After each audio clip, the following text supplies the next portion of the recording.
There's only one team, and they're the Seahawks. One.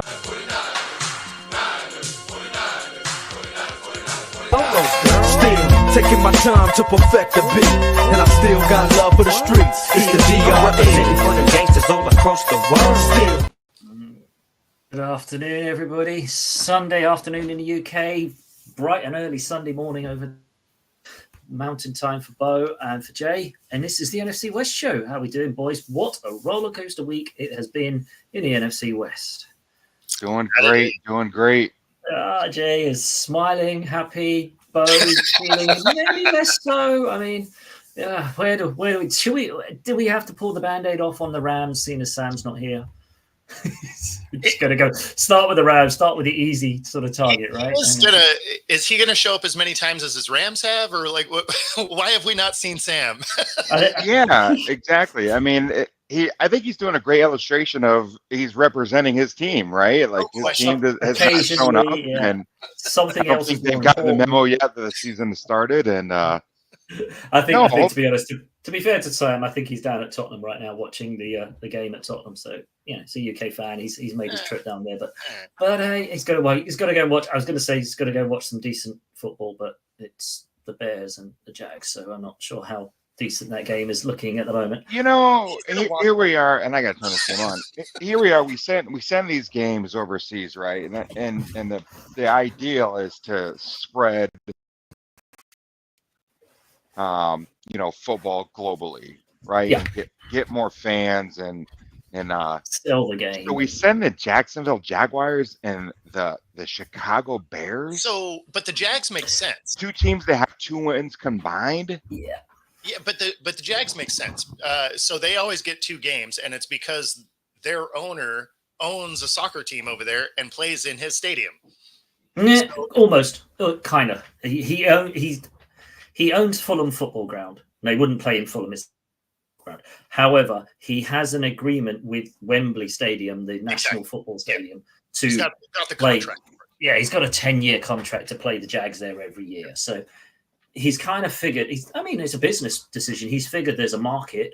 If his team is here the most often, the likelihood is the new fans that join and come and say, "Hey, I quite like this NFL. This team is here twice a year, nearly. I'll support the Jags." So he's picked up a whole sort of new fan base. It does help if you're good, though. It really does. It helps tremendously. It really did at the beginning. We had great games at the beginning in the UK, and I think we were potentially spoilt a little with the really good matchups. So there's a sense now we are now 17 years into this now, right? Yeah. This is now just for the NFL a regular game. It's not a special game anymore, right? It's just a regular game in week 6, whatever it just happens to be in London. Yes. And I think the difference with the way the NFL is looking at it, they're almost like tick London off now. London isn't like the big market now. We've done that 17 years, sell out every game. Even the 3 games this year still sold out, and they suck. The games suck, right? Yeah. But still completely sold out. Still 80,000 tickets gone. No worries. So in minutes, yeah. They kind of just like the London game. They treat the London games the way they treat Thursday night football. Yeah. They're like, it's going to sell anyway. Only So one. what's the point? It's the one game, right? Everyone's watching it. Everyone's watching it because it's 2:30 p.m. or whatever it is. Kicks off here, so it must be 10 a.m. game or something. Not even. So it is a 6:30 a.m. Yeah, wow. You got to wake up very early to catch it. If it's worth getting up for you, but for East Coast guys, it basically I'm starts a football their game junkie. I watch it no matter what. You watch, but for East Coast, they're up at 2 p.m. and it's 2 p.m. until 2 a.m. for them now, right? It's literally 12, however many hours of 18 hours of non-stop football. So I get it from the NFL's perspective, but I also get it from the UK fans' perspective, where we're like, is that what we get this year? But it's a sense of entitlement almost of, come on, we deserve more. And it's like, no, we've made it to be a regular season NFL fixture. So, but I understand that London's argument, like, hey, listen, you've been teasing us now, and you're trying to get us to be the. So why don't you throw us a bone here, right? To use a London analogy, right? And come on, throw us a bone. Get on the dog and bone, mate. Come on. It's the arrogance I feel like of Roger Goodell and the NFL. And to Bo's point, They could throw any product out there. They could throw the Dallas Cowboys up against Ohio State University, and it would still sell out. It doesn't matter. Look what they did to the poor It's guys arrogant. in Germany. Yeah. German fans are fanatical for NFL football, and they've given them the Patriots. A handful of years ago, that might have been an intriguing game. Yeah. We were just watching the game on the couch with my son, and they showed that promo, and my son goes, "Dad, that's going to be a great game." I'm like, "Son, no, it's not. No, it's not. It's really not. We're still going to watch it, but it's not going to be a good game." Yeah. And the fans in Germany will still turn up and watch it because it's only they're only year 3 into this journey. So they're still like every NFL game's just like an event, and it's like a It's Super Bowl. the arrogance of the NFL. Yeah. Well, and then you looked at Rob here in the comments is right. Some of this has to do with it being Caleb being the number 1 draft pick and all of that. Oh, yeah. Right. So, I mean, that plays a role, lets them see the draft pick and all the hype. And I mean, it's not like their marketing machine is stupid. Like they're, but at the same time, like we were saying, you could put anybody over there and it doesn't matter. Like it could be the Raiders and the Jags and it would sell out. It would sell out. It'll be a horrible football game. It'll be close. And we've had that for the last. We've had horrible football games for like the last 2 years. They've been horrible. There's not been great ones, but they're sold out and people have been watching them. I mean, the Niners haven't been over for like 12 years. It's like the one. Everyone else seems to have been over twice in the interim. Niners haven't been over since like 2013 or something. We're desperate for them. But they could send the Niners over with the worst team in the AFC. And it would we'd sell that place out like for sure. Can I just say this about Caleb Williams? I mean, I think it's too early on to say whether he is or isn't. Or I think he's going to. The odds are more with him that he's going to be something than not. Yeah. But his scrambling, you just look at it. He's not a Jaden Daniels. He's not a, he's not a Kyler Murray. He's not this typical athletic scramble. I just watched him scramble. I don't know if you saw that scramble a few series ago, but he scrambles like Kirk Cousins. Yikes. He scrambles like a white guy. He's not. I'm like natural. He doesn't look right. It looks awkward. He scrambled and he had all this daylight. There was not another Jaguar in the screen. And he's running 15, 20 yards. It's like, man, you could have, and the slide was very awkward. And he could have, I'm like, man, you could have gained another 5 or 10 yards. Like, I don't know. He just run. He gets the job done, but he's not a Lamar Jackson. He needs to learn to slide. They need to do what Seattle did with Matt Hasselbeck, where they bring out the slip and slide to teach him how to slide. Well, Jaden Daniels doesn't know how to slide correctly, but when Jaden Daniels runs, it's like, wow, he knows that. Caleb just looks weird. He looks like a newborn gazelle or something, or like a newborn giraffe. He's not in his frame right yet, is he? He just he takes up running on stilts. That's awesome. It's just awkward. But yeah, I mean, I suppose that's the thing, right? And new QBs coming out of college, this thing isn't like second nature to them by then, is it? Because it's all about extending plays and they can. Well, do you feel like Gary's stalling? I feel like Gary's stalling. Do you feel that? I feel that. We happen to be talking about we could start with Jaden Daniels because obviously that's a nice similar segue. running style, I think, actually. Caleb Williams is kind of stumbling along. Still in, kind of. And Gary's running away from the inevitable. Yeah. Okay, I see the correlation. Okay, fine, all right. Yeah. I think the thing that's funny about Caleb before we go off of this. See, I'm trying to do it, Jay, and he's holding me up. Well, no. Just because we were talking about Caleb Williams, is he keeps putting out bulletin board material, and he keeps getting lucky by playing teams that aren't good. Right.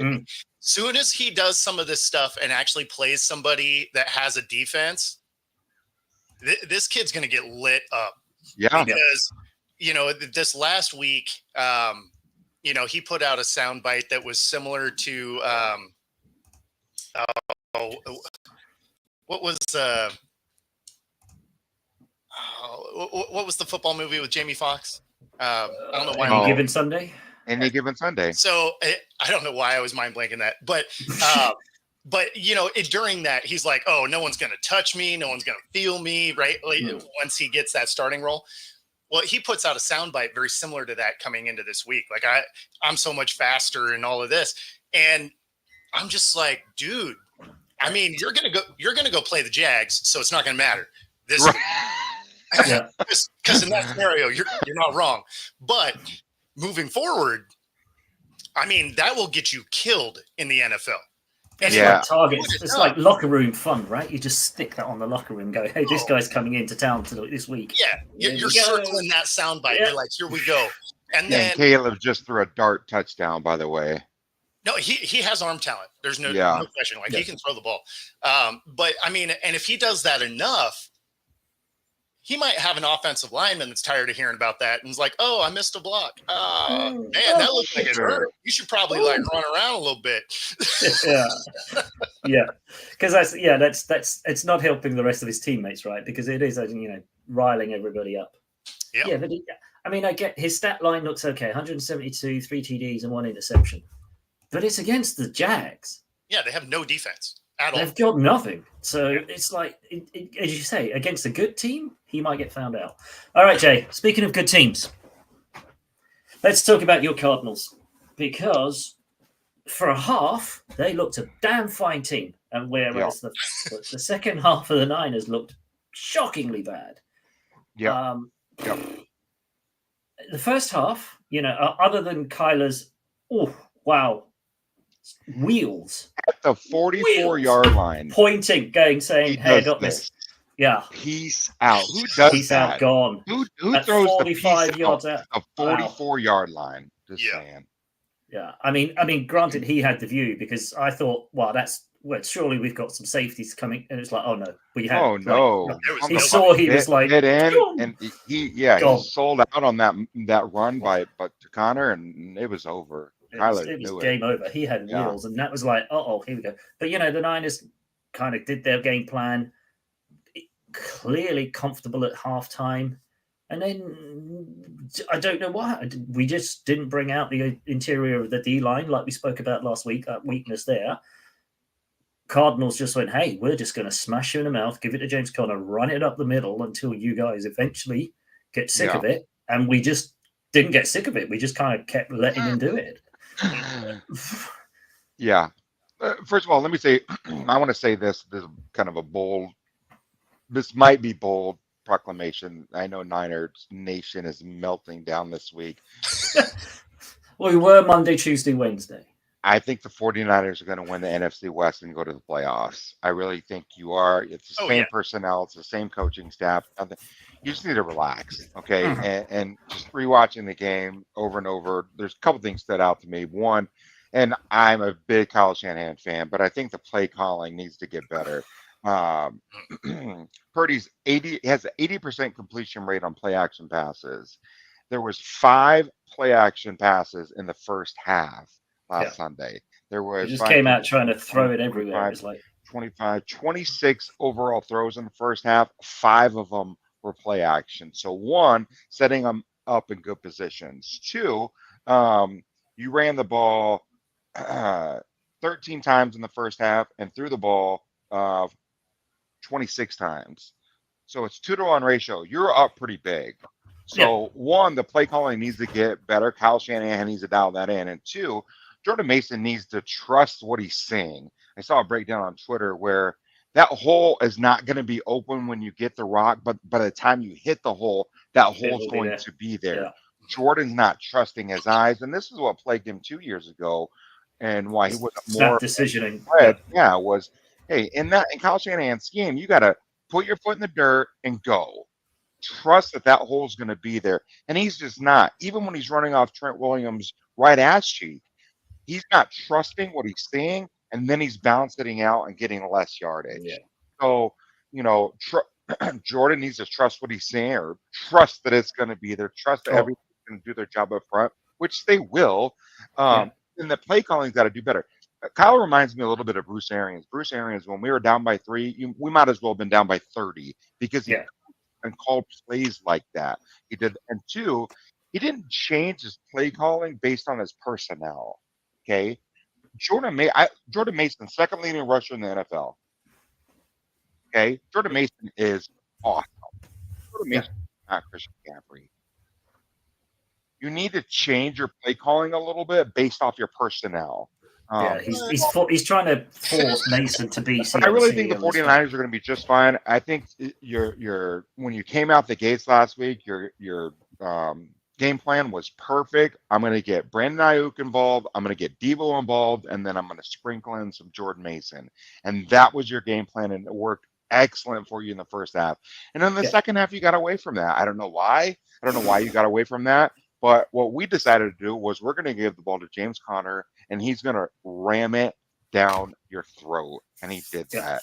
I was so Did he get impressed. 94 yards in the second half? I was so impressed with James Conner and the way he ran and the violent nature that he ran. And that really set up the pass. I don't know if you remember, Bo, this was a long time ago. We played the Seahawks. Elijah Penny, we walked in there with Elijah Penny. I think his cousin or brother played for you guys. And he ran the ball like 20 some odd times to 37 yards.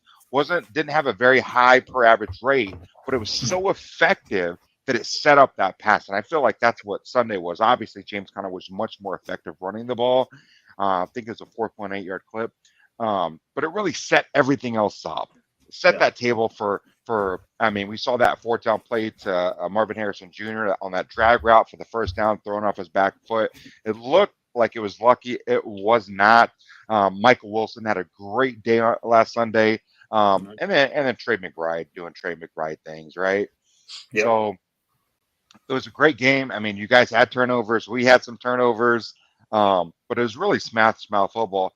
I really want to see what we're going to do this week, because 2 years ago, the week after you came off that high, didn't you?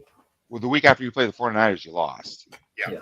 Because the 49ers were so physical and well, now I'm interested to see how we respond, because we want to be that team now, right? I did pick against you today.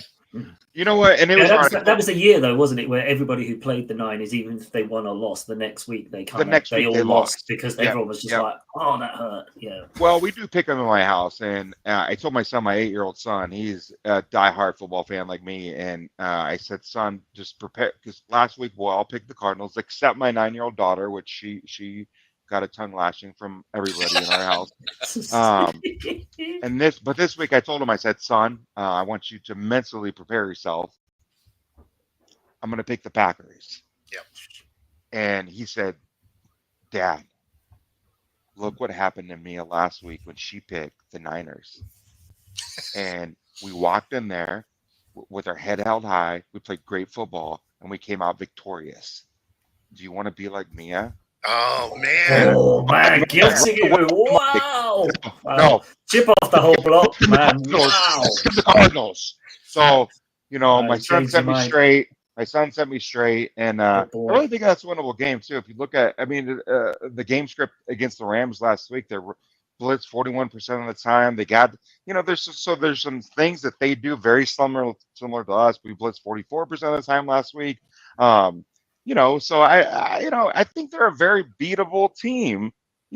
I wish it wasn't a Lambeau, but it depends on what Jordan Love turns up as well, though, right? Because he's been. And it's early Lambeau, right? Like it's it's not freezing December Lambeau, right? Yeah, like this is going to be a nice game. Like it's not going to be 1,000,000 degrees. It's it's going to be 50 degrees. Like this is going to be a great football weather kind of game. All right, that spread moved to 5.5. Yeah, I'd take the spread, right? 5.5 seems wow. It was 5 all week. I think you cover the spread easily there. I was reading it was on thing. I think it was the Greg Rosenthal. He was talking about his picks and stuff, and he was talking about that spread. I was like 5.5. I thought 5.5. So the thing that's funny about 5.5 is the underdog generally wins that game outright. Yeah, like 5.5 turns it completely the other way, right? Yeah, well, it's just for whatever reason when you get the 5.5. Like not only do they cover, but they straight up win. And you're just like, every time I see the line and it's moving around, you're like, okay. I like where I'm at. And then it'll hit 5.5. And then I'm like, well, now I have to rethink what I'm doing. No, that's wrong. Right. Now that team's winning. Okay. We're flipping the script on that one. So, obviously it was it was a gut wrench to lose to the Cardinals on Sunday last minute. It was very puzzling, and you had your chances. You had that block kick, first block field goal for the Cardinals, first block Special Cardinals teams field goal finally since turned up for us. 1972, return for a touchdown. Bosa gets that interception right. What a gift! Who blocks running back screen? I think it was a bubble screen or something, right? Interception, return, nice return. I think he settled for a field goal with that one. We had that. Oh my God, we had that awful. I think it was an offsides call. That we declined the 3rd and 2. I'm like, what are you doing? What are you doing? We would have. What are you doing? On the very next play, Kittle gets the first down. Then I think you guys get a touchdown on that drive. So you definitely had your chances. Obviously, losing the kicker was a bit of a pain. That was bad because that just messed with everything. Well, even on the kick you went for on 4th down, even that kick would have been, I believe a 40 or 41 yarder. So it's not a gimme. I think Moody probably would have hit that, but Moody would have probably did it. I mean, a 40 is a gimme for an NFL kicker. Not for a punter stepping in as a kicker. Well, not right. Yeah. That was where it started to get funky. It was just like, well, it's 4 down territory from that point on, and our red zone against you was. Wow, just you're red zone all year. For some reason, you're in the red. For you guys, once you get in the red zone, between the 20s, you're great. Once you get in the red zone, it's field goal time. Yeah, I mean that stayed true once you played us on Thursday. Yeah. I mean, we turned the ball over in the red zone, and you guys didn't score on it. You got a field goal. Got a field goal out of it. It's just and for a defense, that's a win. Your red zone conversion is horrible this year, but again, that's going to improve. Over the course of 17 games, I mean that's going to even out. It'll work its way. It'll work its way back to where it kind of should be, or at least middle of the pack. Because at the moment it's just really bad. But the best thing that could have happened to the Niners after that was having a short week and another divisional game to play. I think because it was like, okay, watch that taste out of your mouth. Hung around on Monday going, damn, how did we lose that last week? Another divisional game that we were so far ahead on.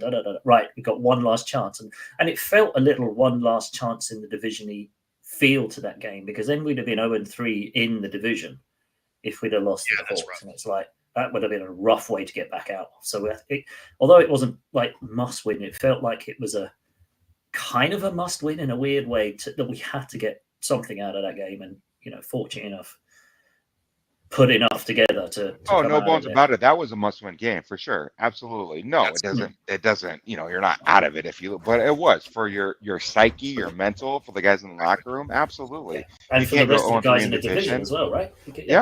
Oh, for sure. 100%. And I think my takeaway from that game was, one, I felt like you guys kind of got back on track a little bit, but 2, man, what's up with DK Metcalf? So what's up with DK? Can we throw the ball past the sticks? Really? You're going to say that to your offensive coordinator, like on camera, to where the whole world can see it? And then his body language on the sidelines. Well, can you just catch the ball, right? Like how about we try catching the ball, or maybe not fumbling? Right, like he did the 2 previous weeks. So maybe he's finally got some of those penalties down where he's not doing the ridiculous bonehead Metcalf play, Dre Greenlaw type things. Yeah. Right? So he stopped doing drive killing penalties and then just moved into drive killing drops. It's like, well, that's not better. Like, what are we doing? He's an elite talent. Stephen Roberts on the same page. Don't not fumble, right, Robert? Yeah. He's such an elite talent, a specimen of a human being. No huge catch radius, right? Nobody can touch him. But it's like, don't act like that on the sidelines. Don't do that. Come on now. Well, so I mean, I guess we'll dive into both of the games at the same time since we played 2 since last time we met. And against the Giants and against the Niners, they actually ran into very similar issues where the amount of injuries on the defensive line and linebacking core are amazing, right? And so going into those games, you knew they weren't going to be able to stop the run. You couldn't stop anything from a tight end. Pre-game on Thursday, I was like, well, look for the Niners to get the win here, to have huge rushing numbers, and for Kittle to have a monster day. And I was really hoping to be wrong. And you were working on that reverse psychology thing, right? Really sadly, it was spot on. But yeah, I mean, and then you go into this Niners game, they turn the ball over 3 times. The fact that they were in this game at all is amazing, because that's a testament to the fact that they just didn't give up. Like, they kept pounding away at it, because this game really shouldn't have had a score as close as it was.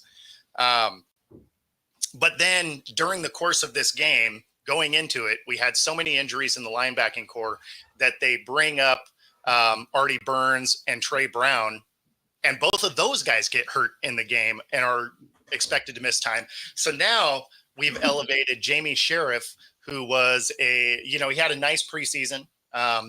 They lost him on waivers. He went down to the Jaguars. Jaguars release him. He was on our practice squad. But I mean, we're talking about having the 7th and 8th options at linebacker now. Yeah, like that's not great. There's a reason they're 7th and 8th options, right? Exactly. Yeah. So I mean, there's some of that is very worrisome moving forward. Our tackle much an offense though either. Well, no. So that's the thing, is our offense has actually performed well considering we have no defense. Didn't Kenneth Walker have 2.3 yards a carry? They didn't run the ball at all. Yeah. I don't know what the thinking was there, because against the Giants, we really didn't run the ball. Grubb comes out in a presser that says, hey, that's on me. We got to run the ball more. And what we didn't do is run the ball more. So that was unique. And the problem with not running the ball is our, offensive tackle Stone Forsyth is ranked 54th out of 55 tackles. Yeah. Right. Or the guys that we're supposed to have up front, Abraham Lucas is injured. We may not see him. We have no idea when he comes off of IR. So, the guys that you have filling in are either the 54th ranked or one that hasn't had enough starts to even be ranked. I read a stat where he's given up twice as many pressures as the next closest tackle. It was embarrassing. I'm like, wow. Whoa. So he is charged with 35 pressures through 6 games, and no other tackle has more than 19. Yeah. That is horrendous. That's, so, I mean, the fact that wouldn't even get you a participation trophy. No, that should actually get you a spot on the bench. Yeah. Is what any that other team. Or at, the unemployment line generally. If we were all that bad at our jobs, if you're just you're 50% worse than the next worse almost than the next worst guy. Usually that means you don't work there anymore. Yeah, go find somewhere else, right? It's So, I mean, it is a testament to the fight of this team when you think of the limitations that we have in the trenches as a whole. The worst part is we don't really have a path forward to get better at that. No. So they're going to have to figure out some creative ways to stop the run and tight ends, because even when these guys were healthy, they weren't awesome. Right? We weren't coming out with a top 5 defense or anything. Right. We're hoping for middle of the road with our starters. With his starters, yeah. Now you're 7 or 8 guys deep. And you're like, gee, I hope we can tackle someone. You just throw bodies at it and just bring them down just by being in the way type thing. And this goes back to what we spoke about last week, about when the bye is this week. Yeah. Because your bye is week 10 or something. You got to 11. The bye won't help us. The only thing that kind of helps us is we have our mini bye right now because we played on Thursday night. Right. Right. So, I mean, 10 days type thing. Maybe we can get somebody back. But, I mean, again, even if you get everybody back, it's not like these were elite units. This was a team that before the season I was is going to be a 9-win team. That's not an amazing team by any means, right? You're going to win. So you're going to win games against teams that you're better than, and then you're going to lose the games against, the Niners and the Lions and, stuff like that. So it's not like this was going to be a fantastic team, but if you are this injured already, and I mean, Nwosu was injured reserve, comes in, plays for half of a quarter, leaves with a quad or a hamstring, and ultimately is back on IR. Yeah. He may be done for the year. Don't even know. Yeah. The only thing I can even kind of hope is maybe with as decimated as this linebacking core is, maybe they go after Devin White, who was just released from the Eagles. Yeah. Right? Right. That would be a huge bonus for this team. Yeah. Makes sense. How's it going, Wen? Hide, you can't get away from the guy.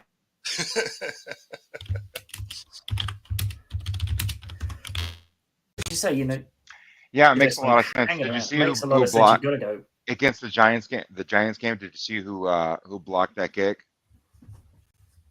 No. for the Giants? No, I didn't see who blocked it. Isaiah Simmons. Oh, okay. Ex-Cardinal, remember, Yeah, we drafted. Yeah. Yep. You were quite happy to get rid of him, as far as I remember last year. Oh, we could not wait to get rid of him. I mean, kind of that hit the particular door on the play. way out, right? That particular play, there should have been a flag anyway, because they were holding the center down. You're not allowed to touch the center. No. But and people are losing their minds. They're like, "Oh my God, it's this," and it's like, you realize we played horrible football like all day, right? Like that one play didn't do anything, and that play wasn't even going to make us win. It was going to let us tie and go to overtime. Like you need to pump the brakes a little bit. Like, we played bad football all day. Was it a missed call? Sure.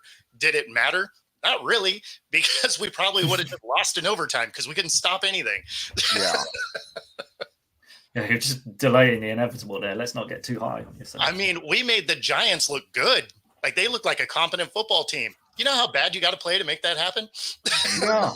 And then it's your fault, because people are now talking about the Giants this week going, are they actually okay? Are the Giants okay now? Or it's like, no, they're still bad. They're still bad. So, to be fair, that was a hard game to pick and pick them. Because the Bengals are also terrible. Yeah. Right? So, I mean, that's one of those, it's like, okay, well, they just don't play defense at all. And so the Giants potentially move the ball okay, right? Against no defense. Like, if there's just nobody there, I'm pretty sure Daniel Jones can complete a pass. So, it's Ouch. That's actually going to be a better game than it should be. Yeah, because you'd look at that game, you think Bengals absolutely wiped the floor with the Giants, but at the moment, Daniel Jones might actually, and then you get, but Neighbors is out, so who knows with that one. Yeah, no, and that's why I had such a hard time picking it. I think on my selection, I went back and forth like 6 different times over a couple of days. I'm like, I mean, the Giants could kind of do it because the Bengals are just terrible. But then at the same time, I'm like, but the Bengals are just have the ability to outrun you.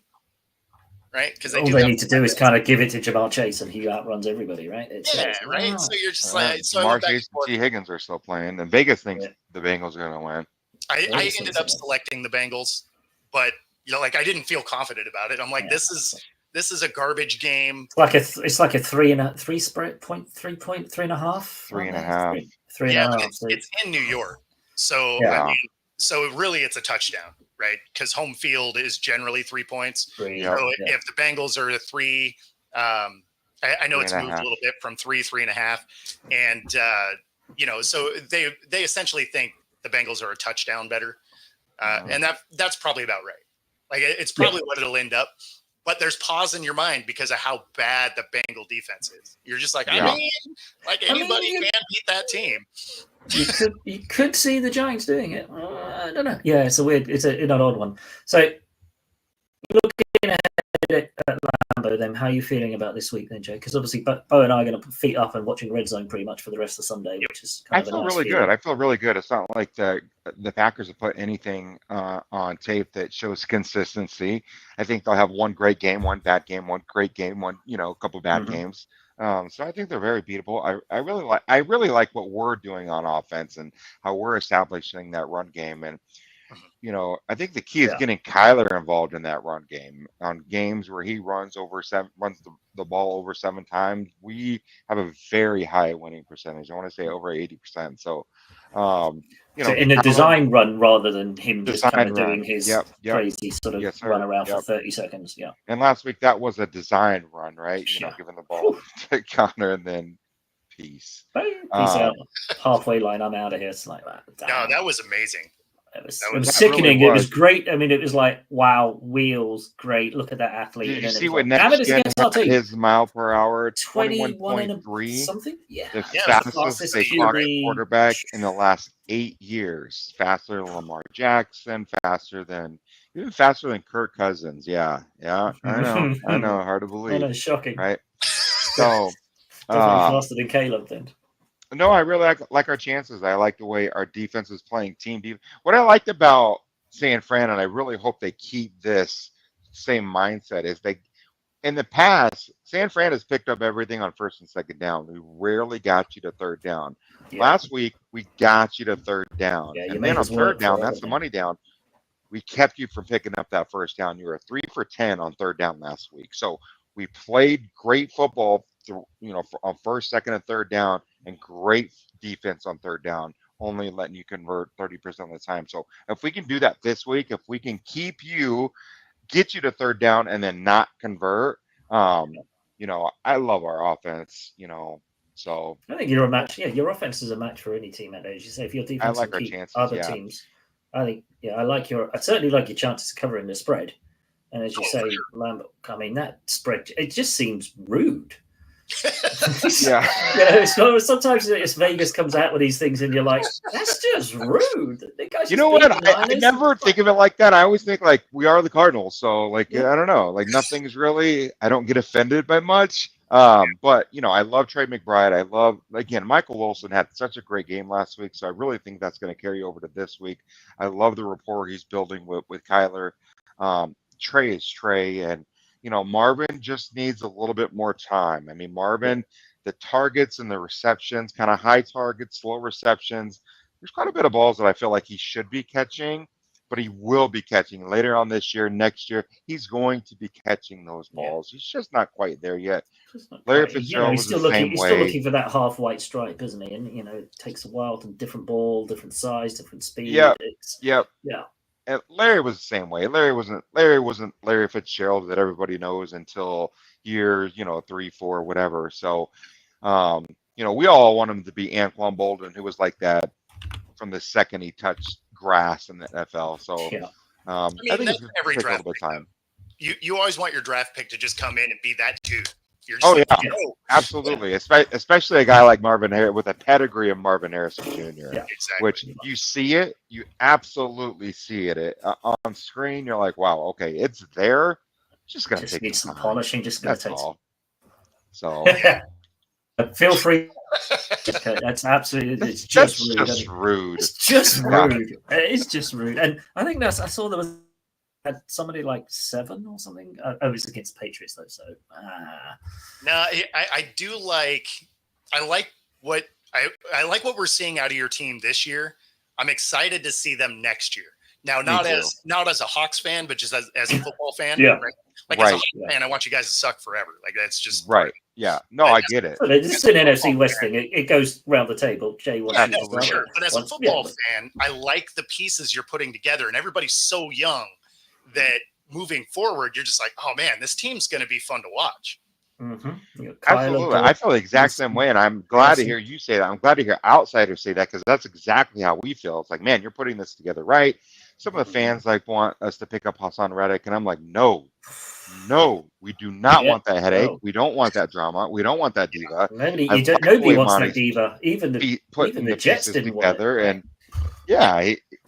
And even his agency dropped him. Yeah. Wow. Yeah. CAA was like, see it. CAA was like, he's a red flag on that at one. the 44. But it's. I mean, it's why at the beginning of the season I was just like, oh, this is going to be a scrappy team. They're going to win games they shouldn't. They're going to lose games they shouldn't. Like it's not going to be like an awesome winning record or anything, right? It's still going to be 8-9 wins. But it's laying the groundwork.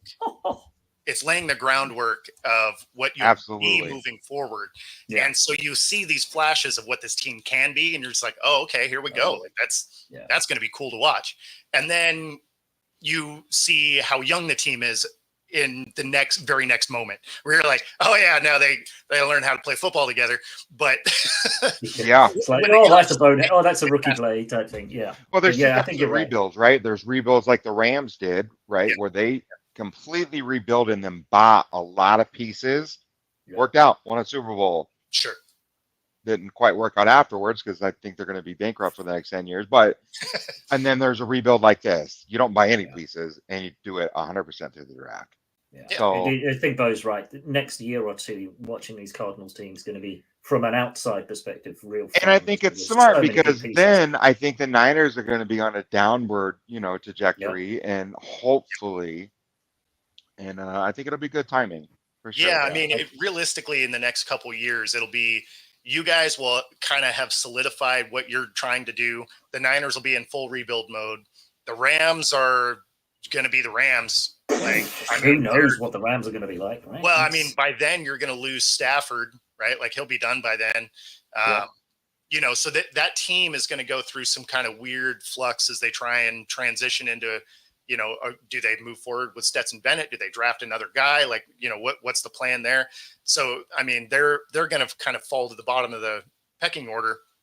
And in theory, year 2, year 3 under McDonald, the new system, the Seahawks should be a solid team, right? Like realistically, the way things are being built, it should be the Cards and the Hawks battling for the division, the Niners in their rebuild, and then the Rams just mailing it in because they don't seem to have a real direction. In fact, in that scenario, they may not even have their coach, right? He's been saying McVay's probably going to be, Right. he'll be in the booth by then. Contemplating retirement, yeah. Exactly. Yeah. So then, I mean, it really could be just to blow it all up and, Here's the There thing, though. Send them back to St. Louis, crying out. I've never seen a 49ers team rebuild. They just reload. Even the year they got, Lynch and Kyle Shanahan, it was like they were down one year. They had 3 wins that year. I think 2 of them were against the Cardinals, but it's like they have one down year and then they're back at it. Yeah. It's almost like you don't stay down there long. I mean, the Cowboys do very similar things, right? Like they're never like the bottom dweller of their division. Like they find a way to stay relevant. Like their bad years were still 8 and 8s, right? Yeah. Like they find a way. There were some worse years under Tom Sula and Kelly. So, there were some bad years back then. But but I mean, we're talking 20 years ago now. Yeah. It still scarred me though, Bo. Still scarred. They were bad years. But yeah, you're right. I mean, you can say similar things with Seattle, right? If you go back to the 90s, we were horrendously bad. But really, I think the difference is San Fran actually wins playoff games and they make it a championship games and they make it a Super Bowls. Sure. What has Dallas done? They win regular season games. That's it. everyone knows what Dallas do. They Dallas win is the a regular joke, season. I think. Yeah, that's it. They're the blow kings the of the regular playoffs. season. And then playoffs are like kryptonite to them. They absolutely choke. They don't even have to make it to the playoffs. They forget how to play in December. They can be running away with. Please, Dallas Cowboys fans, if you're watching and you're Dallas Cowboys teams, please don't stop because we all love what you do. No, it's fantastic. Everybody loves drawing the Cowboys in the playoffs. Everybody. I'm sure you're staying warm right now, burning your jerseys. It's totally fine. It's great. Yep. Smashing your TVs off the wall. Yeah, I mean, it's why there's always TVs and doorbuster deals for Black Friday. It's because Dallas Cowboy fans exist. Yep. And they act surprised. It's like, you do this every single year. Why are you acting surprised? Yeah, only 30 years of it. Though. Right, every year is their year, though. Yeah, no, it's funny though, because like you watch them, and then soon as December hits, they're just like, you know what? Off to Cabo we go. Like we're not on holiday. We want to. We've already booked the flights. Yeah, Steve-O there just kind of. Sometimes they've won enough games to get to the playoffs, right? Yeah. It's why that division hasn't had a repeat winner in like 15 years or something. Yeah. Yeah. Just kind of win enough to do it and then just like mail it in for the rest. It's interesting what Steve-O says there. You know, we have got a number of picks. Pooney looks outstanding at, he's picked. Mustafa looks solid at the back, a little bit green. And, Renato Green, great cornerback coming out of Florida State, just sticky hands. And I think he's been called a couple of times because most college cornerbacks come out and they They've got sticky hands. Sticky hands, yeah. They put their hands on a little too much the first year or two, but he got the pick. He looks good. We do, when Trent does eventually hang his cleats up, that's going to be irreplaceable. I don't know how they're going to have to do that, but there's some pieces there, as you say, Jay. They don't rebuild; they just kind of reload and restock. So, and Carl, like he does, he keeps finding gems like Garendo, undrafted late draft picks. The system it's not even I don't know. It's not even a gem. It's like, hey, this will fit my style, and it's an undrafted. I mean, he's always been like that. His dad was like that. It's like, I don't know. He just finds people to fit his system, and no one else is even looking at him or talking to them, or I don't know. It's scary. Well, and right? it's funny, to respond to Steve-O there is like we're talking about in the next couple of years them taking a downturn. So it not necessarily just being terrible, right? Like they're still going to be a competitive team. Their downturn is going to be like 8 and 9. Yeah, exactly. Right. Like it's still a competitive team. Like we're not saying they're just going to be terrible. Oh God. Hey, I remember I had a poster of Roger Craig on in my bedroom wall when I was a kid. We didn't have the Cardinals back then. We didn't have the Phoenix Cardinals back then, but Roger Craig was my boy. Still should be in the Hall of Fame. God damn it. Absolutely. Boys, we've run through everything. Been a great Sunday chatting with you guys again. Bo, go put your feet up and enjoy Red Zone. It's kind of nice having that Thursday night game done because it's, as you say, it's a mini bye week. Some new players can get healthy, but for fans, it's like, hey, we just get to watch everything else. What's on your radar for the game of the Sunday, the game of the week? You're looking at it. Which one you eyeing? Yeah, so it's in the early time block if I remember, and it's the the Commanders and the Ravens. Yeah. That game is going to be fantastic. Oh yes, it is. I think the Ravens. I think the Ravens get that. I think they get this game, and it'll be close. Saints is going to be good too. What's that? Bucks Saints divisional game. Yeah. Oh yeah. Well, no. So the Saints won't be a good game because Carr's out. That's right. Spencer Rattler gets the start. I think the other game that's going to be worth watching, obviously the Ravens game is going to be worth watching, and then the Lions Cowboys is going to be fantastic. Like that'll be a good game. Weirdly enough, you look at Eagles Browns and you think, oh, and then you go, actually no. Yeah, you go ooh, and then you're like, ooh. Ooh. It changes. It goes from an ooh to an ooh. Yeah. It'll be interesting to see how the Jets respond in that Bills-Jets game tomorrow. Divisional game. After Robert Saleh was fired, escorted out of the building, right? And so that would be Did that happen? Because we kind of over here, it was rumored that he was escorted out and whatever. So they made it sound like something it wasn't. Yeah. So when you get fired from a big company, you generally get escorted out because they want your keys. They want your keys. You want your badge. You want your everything. It's like exactly. They don't want you wandering around the building and stuff like that. So I mean that is they hyped that up in a way that didn't really make sense. That being said, him getting fired in this position is bizarre. Now I thought he was going to get fired last year, right? Because it's not like he's been amazing. But he's a defensive coach, right? His defense has been amazing. And that's the thing, is his defense has been fantastic, right? Top 5 in the league basically since he got there, right? And so you fire him because he wanted to get rid of an offensive coordinator because the offense is wildly underperforming. And instead of letting him fire Aaron Rodgers' buddy, you get him fired, right? Now they ultimately demote Hackett anyway. Yeah, right. That's the thing about me. It was like Hackett is not doing play calling anyway. That's what Robert Saleh was going to do. Yeah. So then you elevate your DC, who is doing Saleh's, defense. He's running his defense. Yeah. Well, tell me exactly how this team gets better by making this move. Now, had you done this is what dysfunction looks like. Oh, no question. No question. This is what New York looks like, right? This is what New York teams. Well, and the thing that's funny is it's not like I faulted Saleh a ton on offensive production because he had guys like Zach Wilson and Tim Boyle and the last year of Darnold there.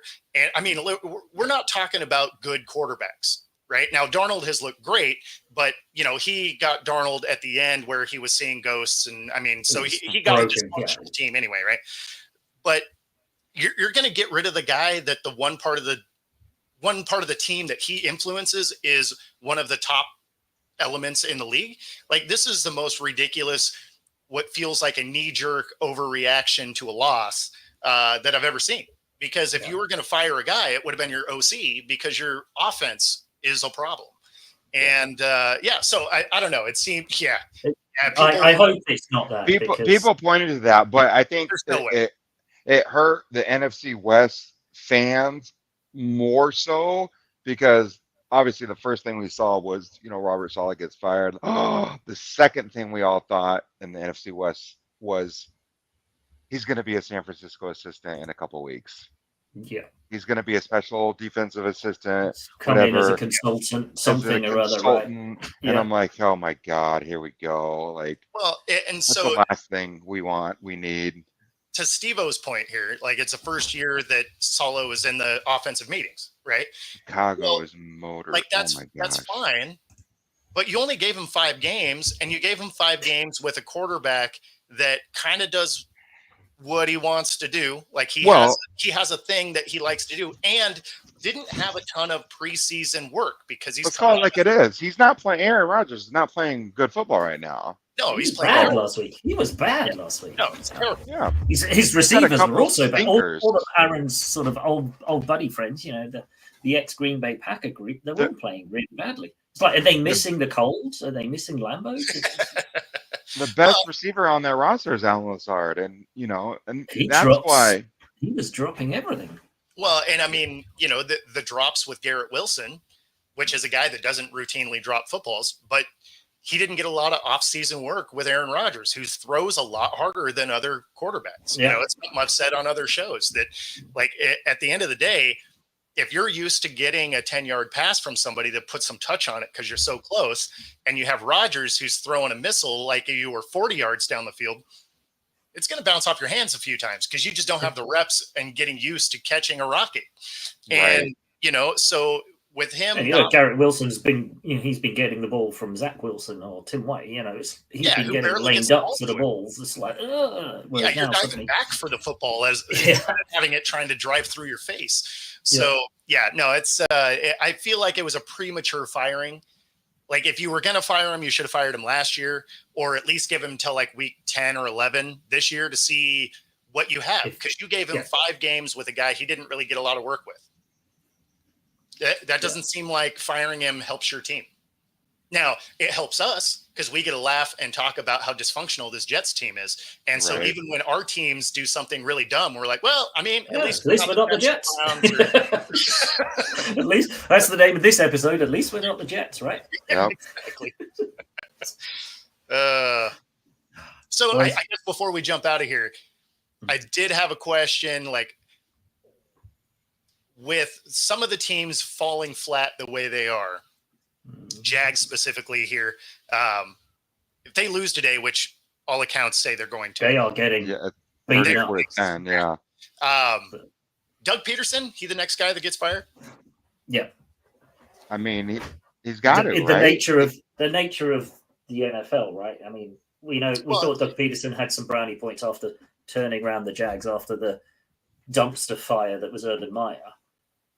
Well, yes, there is that for sure. But, when you look at this, because now a coach has officially already been fired this year, usually other teams are waiting for someone else to do it because they don't want to be the first one to fire somebody.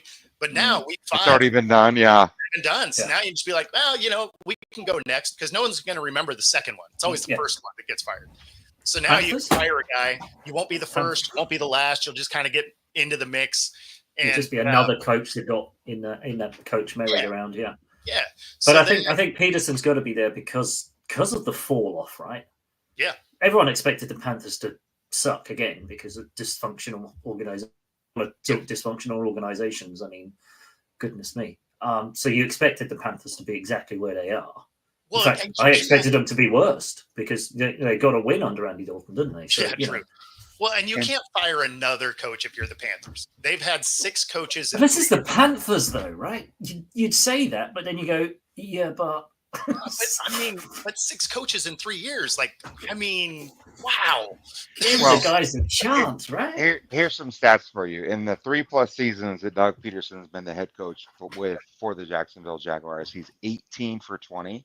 And in his last 10, he's 1 for 9. Yes. So no, exactly. not only does he have a bad overall record, but of late, it's horrible. Yeah. So where's the light at the end of that tunnel? That tunnel is really, really long.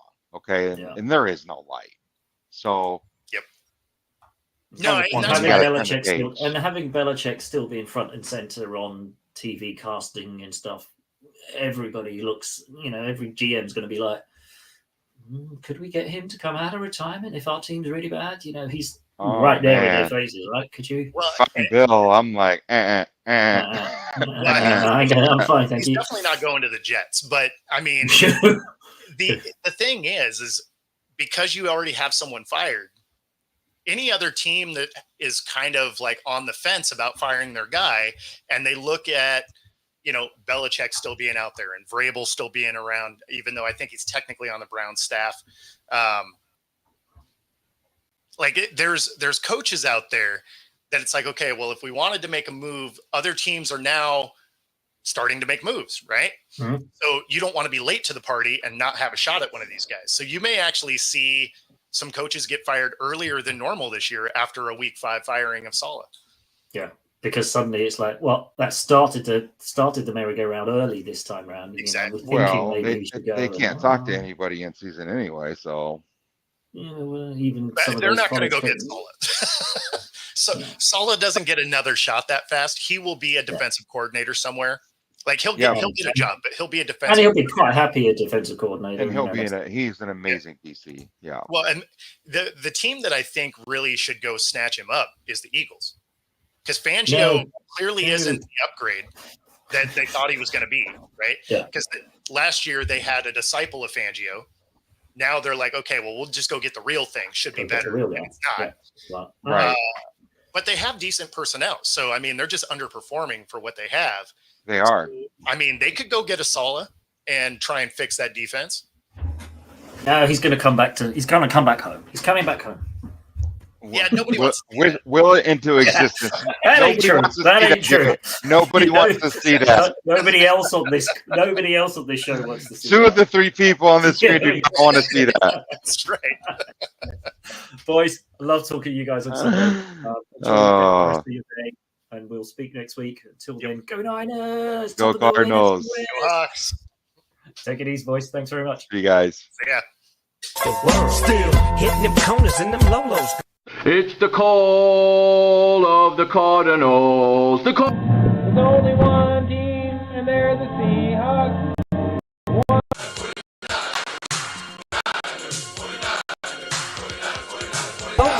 Still taking my time to perfect the beat, and I still got love for the streets. It's the DR.